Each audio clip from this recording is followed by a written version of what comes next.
I'm 27F, and I have a younger sister, Maya, 24F. We grew up with a single mom who did her best, but money was always tight, bills were paid late, groceries were a struggle, and anything beyond necessities was a luxury we couldn't afford. By the time I was old enough to work, I was already used to stepping up, taking care of Maya, handling chores, making sure things ran smoothly at home, while mom juggled jobs. College was never a guarantee for either of us, but Maya was the smart one, at least according to everyone. Teachers praised her, family members encouraged her, and mom made it clear that Maya was the one who had a future worth investing in. So, when it came time to decide what to do after high school, it was never really a question. I gave up my shot at college and went straight into work. At first, it was just a retail job, then a second job waitressing. Eventually, I was balancing overnight shifts too, sleeping in short bursts whenever I could. The money I made went straight to Maya, her tuition, books, rent, and even groceries, so she could focus on her studies. I lived as cheaply as possible, eating instant noodles, wearing the same worn-out sneakers for years, skipping doctor's appointments I couldn't afford. Mom saw this as my duty. If I ever hesitated or complained, she reminded me that Maya was going to be the one to make it, the one who could lift us out of poverty. My sacrifice wasn't really a sacrifice, she said. It was an investment in our future. For a while, it seemed like she was right.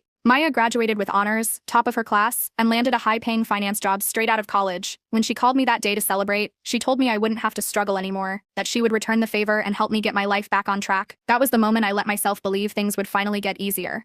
I started looking at community colleges, thinking I could finally take the classes I had put off for years. I even let myself imagine moving into a place of my own. Instead of staying in the cramped apartment I shared with 2 roommates, Maya told me I deserved it, that she would make sure I got the chance I never had before. Then, everything changed. At first, it was small things. She moved into a high-rise apartment in the city, saying she needed a nice place to reflect her new status. When I mentioned repayment, she brushed it off. She was still settling in. Then came the designer clothes, the luxury vacations, the expensive dinners. Her social media was filled with pictures of rooftop parties and weekend getaways. While I was still working double shifts to make rent, I brought it up again, more directly this time. She told me to be patient. The final blow came when I sat her down and told her I needed the money back. Not all at once, just in payments. Anything, really. She didn't even hesitate before telling me I was on my own. You did what you had to do as a sister, she said. No one forced you. That was it. Years of sacrifice dismissed like they meant nothing. I walked out of that conversation knowing one thing. Maya was never going to pay me back. She had no intention of helping me. Not now, not ever. I had spent years breaking my back so she could have a future, and the second she got what she wanted, she cut me off like I was disposable. That's when I made my decision. If she thought I was just going to let it go, she was dead wrong. The moment I walked out of that conversation with Maya, I knew exactly what I had to do. She thought she could walk away from years of sacrifice without consequences. She thought I would let it go, like all the other times I had put her first. She was wrong. I went home and opened my laptop.